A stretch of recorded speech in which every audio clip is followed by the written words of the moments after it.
Halo kita, selamat datang kembali di channel Hobi Kidal. Kali ini aku ditemani oleh Fanfan.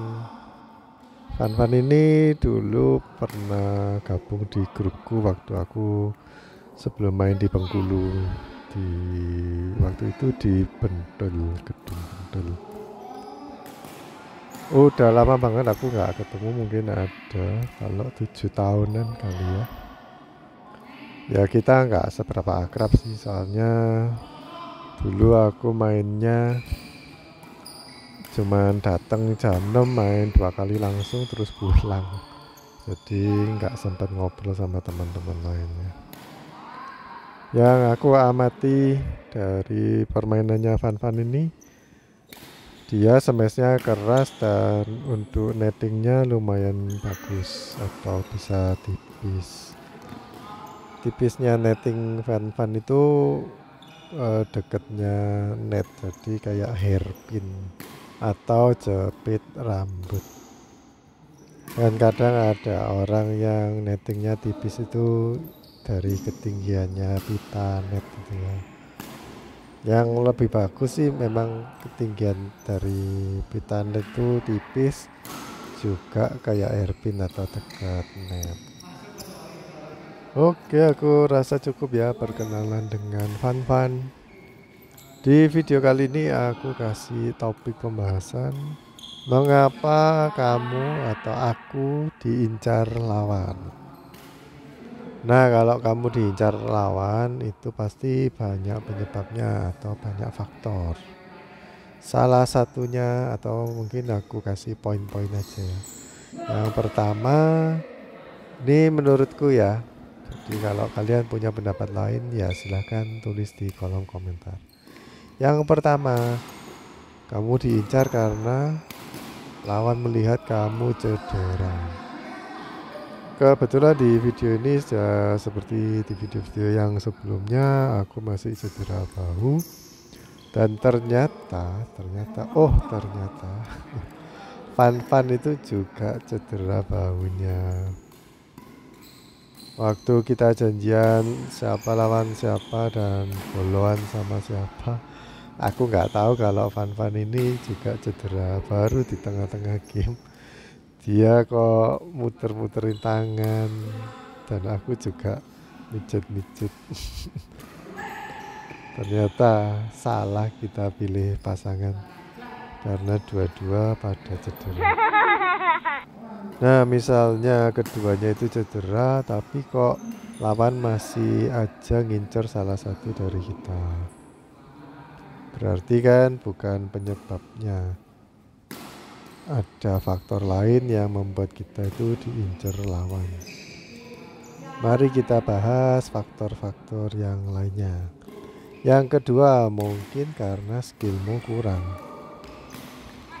Ya ini udah jelas ya, kalau lawan tuh pasti kepingin menang, terus lihat mana yang kurang bagus mainnya, itu yang diincar. Ya skill kurang itu kan banyak macamnya, misalnya kalau backhand lemah, atau kalau nyemes nggak terlalu keras, atau sering nyangkut dan sebagainya. Tapi paling nggak kalau udah main kayak gini itu ya teman-teman biasanya ngerti sih siapa yang lawan yang sepadan atau yang kira-kira imbang, itu pasti tahu. Kalau jomplang ya pasti dipasangkan dengan yang jomplang juga. Sebenarnya hari ini kan kita sewa 2 lapangan ya. Terus ada yang masih belajaran itu di lapangan sebelah. Tadinya aku pingin masuk ke lapangan sebelah sih, tapi ada bapak-bapak yang di situ, namanya Pak Anton, bilang kalau yang di sana yang biasa-biasa mainnya, jadi yang agak berat disuruh main di lapangan ini. Padahal aku pengennya main di yang biasa-biasa. Nah maksudku gini, kalau kita juga sama-sama bisa main ya, cuman sama lawan tuh masih aja diincer, kan berarti bukan karena skill juga, tapi ada yang lebih spesifik, misalnya skill ada satu skill yang nggak bisa, misalnya kayak kalau di smash selalu mati. Nah itu biasanya kalau ada bola nanggung yang di smash pasti kamu, soalnya kamu sering mati kalau di smash gitu. Aku mau tanya dulu, kalian nih seneng nggak sih kalau diincer? Ya kebanyakan orang tuh nggak seneng ya kalau diincer, tapi ada loh temenku yang seneng kalau diincer. Mungkin alasannya ya supaya lebih pinter lagi untuk main ya, jadi kan lebih banyak latihannya. Terus yang kedua, ya mungkin pingin membuktikan diri aja kalau levelku udah naik apa belum. Kalau aku pribadi sih bukan masalah suka atau nggak suka sih, tapi kalau misalnya aku diincer itu merupakan suatu tantangan sih buat aku. Wah aku diincer, awas kamu ya. Nanti aku akan mengolah bolaku supaya kalian juga kesulitan. Nah, jadi itu ada kayak tantangan tersendiri sih buat aku. Dan itu masuk ke faktor yang ketiga. Kenapa kok kita diincar? Itu karena pengembalian kita ya plain atau datar-datar aja. Jadi kayak strategi itu kita nggak pernah punya. Mainnya itu cuman mengembalikan bola aja asal masuk. Kalau kalian subscribe channel ini mungkin kalian udah sering lihat aku main ya. Jadi kayak yang barusan aku upload kemarin itu kan permainan kita skornya itu mepet-mepet, naik kadang unggul kadang enggak. Terus kita, kalau aku sih pasang strategi beda-beda. Misalnya habis pindah lapangan, terus strategiku yang tadinya nyemes-nyemes ganti menjadi ngelop-ngelop. Jadi enggak monoton, jadi sepanjang game itu enggak sama. Mungkin kalau aku amati, aku lebih jarang dapat bola atau enggak diincer yang kemarin tuh, karena ya mungkin teman-teman kasihan karena aku masih cedera, atau karena lawanku mungkin ngelihat kalau aku itu lebih nggak bisa diprediksi pengembaliannya. Ya kalian nggak perlu diincer dulu baru mau latihan ya. Kalau aku sih latihannya dari dulu adalah tentang kepresisian, jadi bukan kekerasan. Makanya aku strategi bermainnya itu lebih ke mengolah bola ke lawan di daerah yang jauh dari lawan, pojokan-pojokan, terus netting-netting yang tipis ya kayak gitu-gitu. Tapi kalau untuk nyemes keras aku nggak latihan, dan aku nggak ada niatan untuk kepingin bisa nyemes keras ya, selain hemat karena senarnya nggak jadi cepet putus juga. Kalau nyemes keras itu kan nanti sakit ototnya, lebih berisiko untuk cedera kalau main keras. Nah aku punya pertanyaan buat kalian. Pertanyaan yang kedua, kalian pernah nggak ngincer seseorang atau salah satu dari lawanmu? Kadang-kadang itu kalau kita kan main sama-sama temen ya, itu ada dua orang yang selalu sentimen gitu. Jadi sewaktu main tuh si A sering ngincer si B, dan begitu terus setiap ketemu A sama B ini selalu saling mengincar. Ya entahlah apa masalah mereka sebelumnya ya. Cuman saranku, kalau kalian mau mengincar seseorang itu jangan banyak-banyak, maksudnya jangan 100%, semua bola itu diarahkan ke dia, karena kalian nanti menyia-nyiakan ruang yang kosong. Kadang-kadang lawannya udah di belakang semua, itu kan lebih strategis kalau kita tepatin ke depannya, ke daerah net. Tapi karena kita niatnya ngincer, jadinya malah nyemes ke orangnya yang di belakang.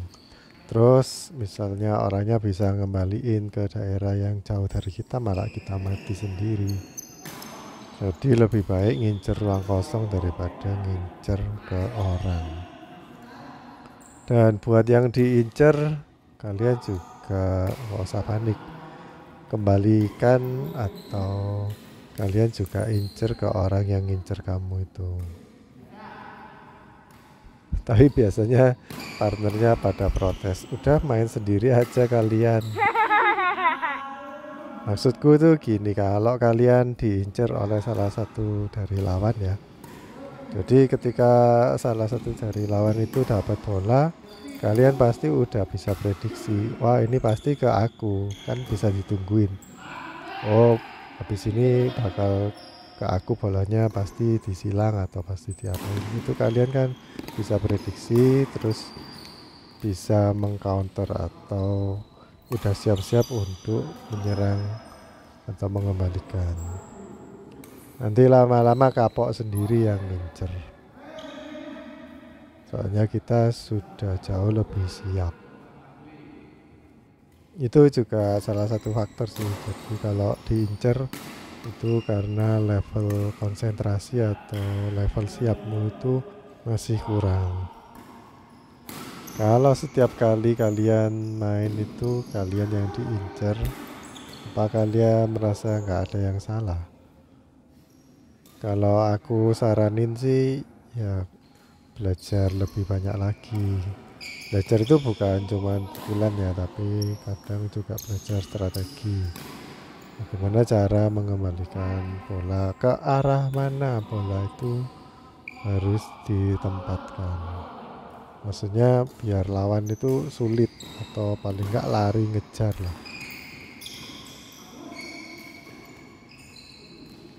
Terus kalau main double tuh kalian juga harus peduli sama posisinya partnernya. Kalau udah kepepet, udah mau jatuh atau udah ngilang dari lapangan, ya kalian harus menjadi single fighter, nggak boleh menyerah begitu aja.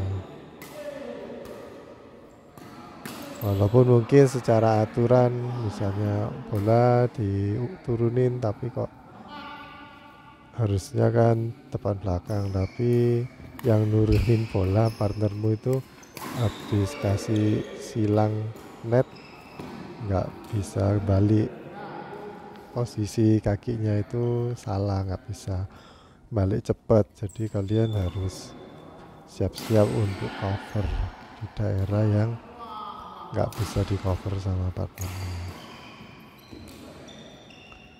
Ya sesulit apapun bola dari lawan tuh kalian kembalikan. Maksudnya kalau mengembalikan cuma ngeblok-ngeblok itu kan gampang ya, tapi kalau mengembalikan ke tempat yang menyulitkan lawan itu biasanya lebih sulit. Dan itu sesulit apapun lakukan hal itu, jangan cuma cari pengembalian yang gampang-gampang aja. Dan kalau kalian mindsetnya seperti itu, nanti permainan atau skill kalian itu bisa lebih maju, karena reach atau sasarannya itu perfection. Dan ada pepatah bilang dream high. Jadi kalian itu kalau mimpi, punya mimpi, cita-cita itu yang setinggi mungkin. Jadi misalkan nggak tergapai, paling nggak kalian itu udah di posisi yang tinggi, walaupun bukan yang nomor satu, nggak apa-apa. Daripada cuman menyerah. Kemarin aku lihat YouTube-nya Ade Rai mengenai 5 kesalahan saat usia kita udah nggak muda lagi. Salah satunya adalah menyerah dengan keadaan, wah aku udah tua, kalau sakit-sakitan ya memang udah waktunya. Sakit ini sakit itu ya sudah diterima saja. Mas Ade bilang kalau ibarat mobil kalau udah tua itu malah butuh banyak perawatan. Jadi yang tadinya kita main-main atau makan-makan seenaknya, minum minuman soda, makan gula-gula, makan gorengan dan lain-lain, itu udah harus dikurangi dan mulai melihat nutrisinya, belajar lagi. Walaupun kita bukan nutrisionis atau nggak kepingin mendalami hal itu, tapi paling enggak kalau kalian belajar cari tahu mengenai kesehatan, itu kalian bisa ngeman atau menjaga kondisi tubuh.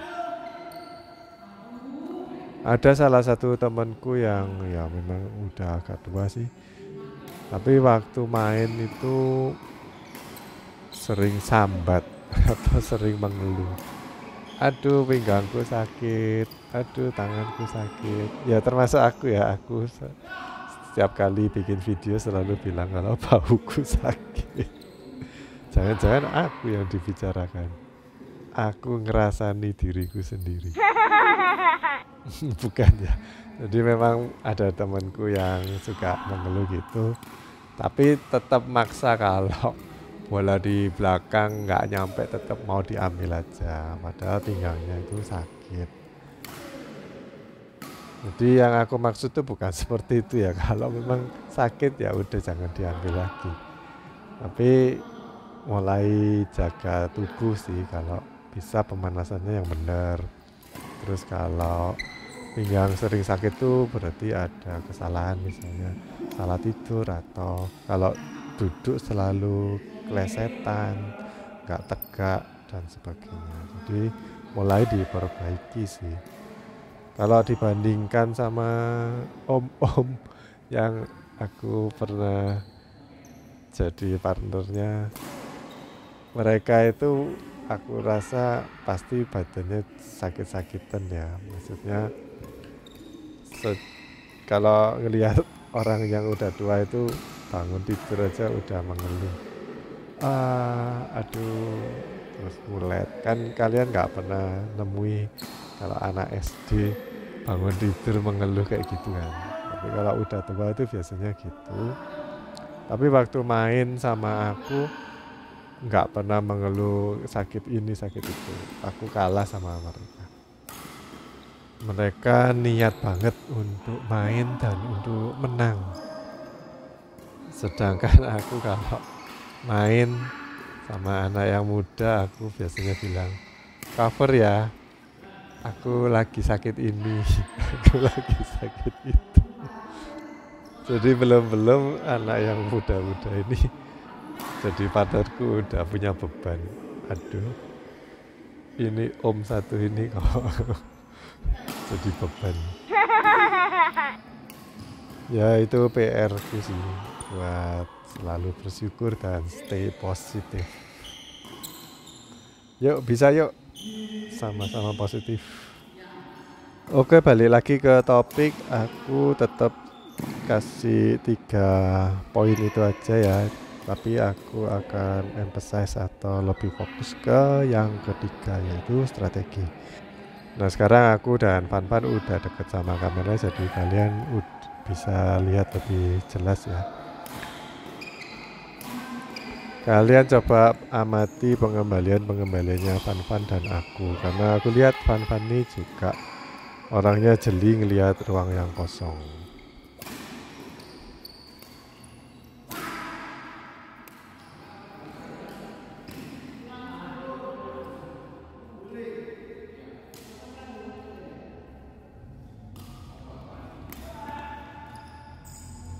Seperti yang aku bilang tadi, Pan pengamatannya bola out yang di belakang itu masih kurang jeli.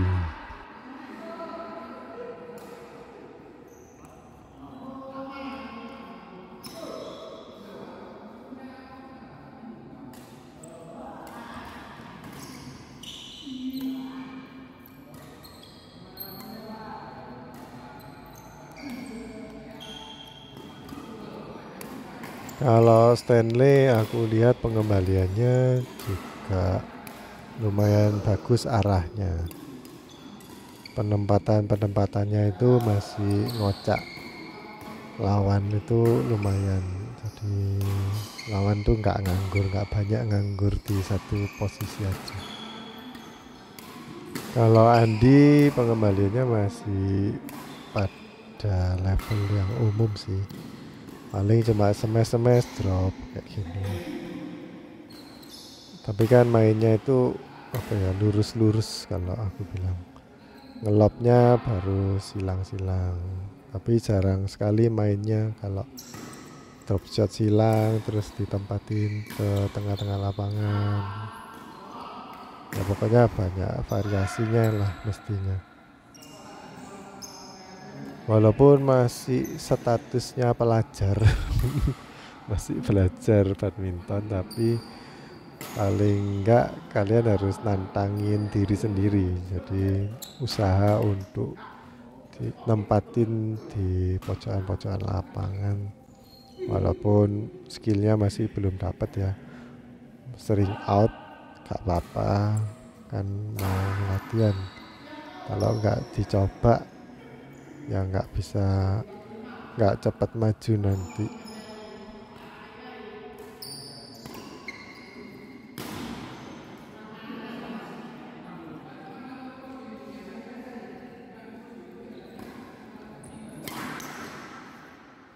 Ini Andi bagus sih usahanya, jadi masih ke net silang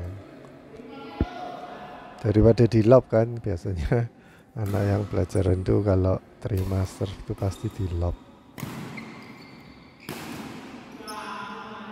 Oh ya, aku tadi bilang kalau kalian diincer karena skillnya kurang itu nggak melulu karena skill lengan atau footworknya yang salah ya, tapi bisa jadi karena hal teknis kalian tuh lupa kembali ke posisi siap. Jadi sebenarnya kalian itu diincer itu apa benar diincer, bukan maksudnya lawan untuk ngincer mungkin, tapi karena lawan itu lihat ada ruang kosong yang menganga di lapangan kamu, gara-gara kamu itu nggak tahu harus siapnya di posisi mana. Ya mungkin aja kamu diincer karena aku pernah dengar coach Harry waktu istirahat bilang ke atletnya kalau incer yang itu karena hari itu dia lagi error. Jadi kan memang ada kayak taktik untuk mengincar salah satu lawan dari coach.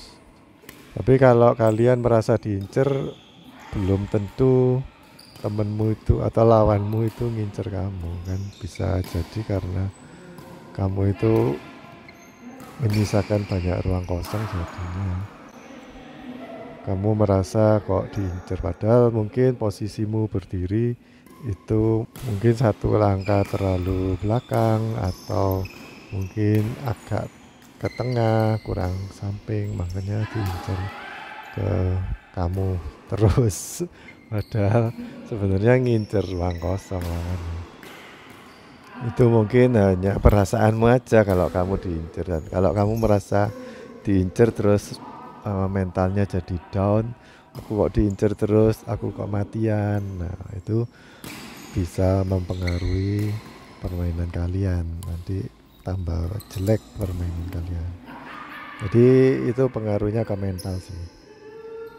Kalian merasa diincer atau enggak itu kan belum tentu. Yang penting kalian itu baik diincer atau enggak itu tetap semangat. Ini aku mulai ngerubah pola main ya, aku ngelop terus. Tapi lobnya tuh lob serang. Tapi jangan lupa untuk jaga depan kalau di drop shot lawan kayak gini kan mati.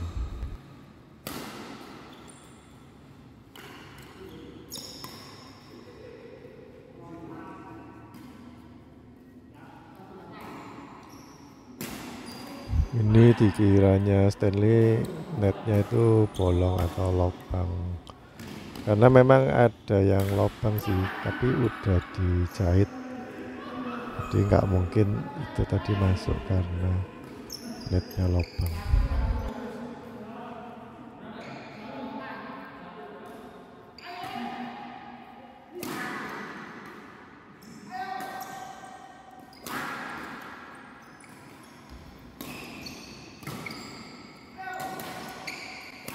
Orang yang seneng nyemes kalau dikasih lob serang itu nggak seneng. Kayak Andi gitu kan, habis nerima lob terus dia itu lupa balik ke depan, makanya mati. Bukan berarti aku ngincer ya, aku ngincernya ke ruang kosong, bukan ke Andi. Makanya belajar teknik itu penting. Walaupun mungkin drop shotmu bisa tipis dengan teknik yang nggak melangkahkan kaki ke depan lagi, tapi itu pengaruh ke pukulan berikutnya atau langkah selanjutnya apa. Kan ada tuh anak-anak yang kalau drop shot itu cuman kayak dipecut, dipukul gitu, terus raketnya dibalikin ke belakang, nggak diikuti ke depan. Kalau diikuti ke depan, kalian kan maksa tubuh untuk maju ke depan, jadi itu bantu juga biar langkahmu itu nggak statis. Karena aku dan Van ini lagi cedera, jadi kadang-kadang kita itu mainnya niat, kadang-kadang kalau lagi kesakitan ya nggak niat. Ini karena gamenya udah hampir berakhir dan kita harus kejar poin, makanya kita harus maksa. Sakit-sakit dikit ya harus dipaksa. Sebenarnya nggak dikit kalau sih aku sih, sakitnya udah terasa berat ini. Makanya aku menghindari untuk mukul-mukul yang keras. Kalau gerakan lenganku ke bawah kayak smash itu masih bisa, tapi kalau bagian keras ke belakang itu sakit. Gerakan lengan ke atas itu sakit, makanya kalau di smash ke arah muka atau wajah itu aku reaksinya agak telat. Lebih banyak mikirin sakitnya sih. Ya itu otomatis ya, kalau kesakitan kan otot itu otomatis ngerem. Padahal niatnya nggak seperti itu.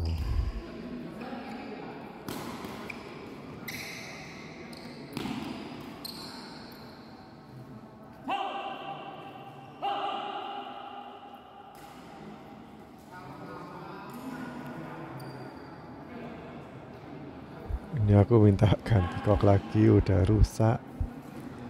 Di game sebelumnya, di video sebelumnya kan aku cuman ganti sekali ya, jadi cuman pakai 2 kok. Ini pakai 4 kok. Padahal durasi videonya sih lebih pendek daripada yang kemarin.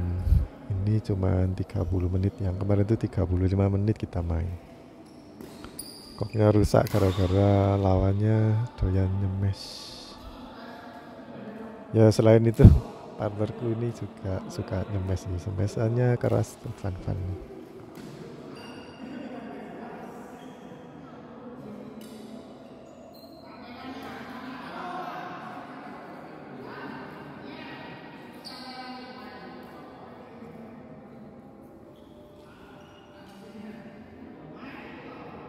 Kalau masih muda itu pasti refleksnya cepet ya. Aku udah tua, ngomel lagi. Udah tua, cedera lagi.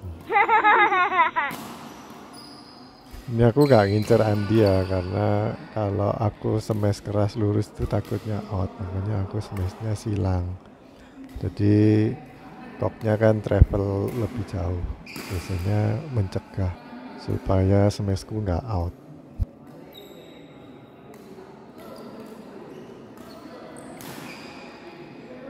Ini poin-poin penting sih, jadi pindah bola semua harus konsentrasi ditambah.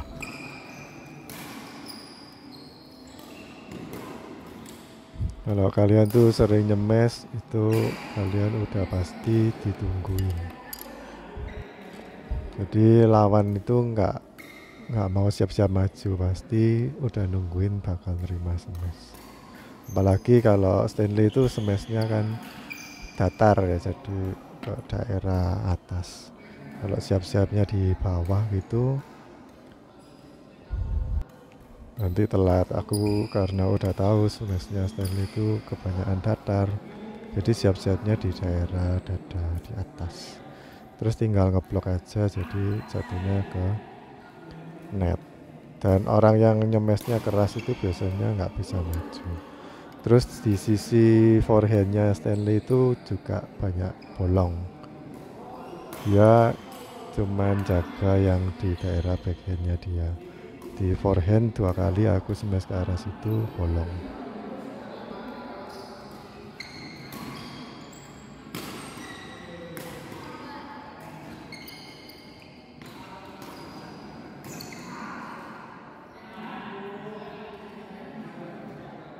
Oke guys, gitu aja ya tips-tips atau sharing-sharing dari aku.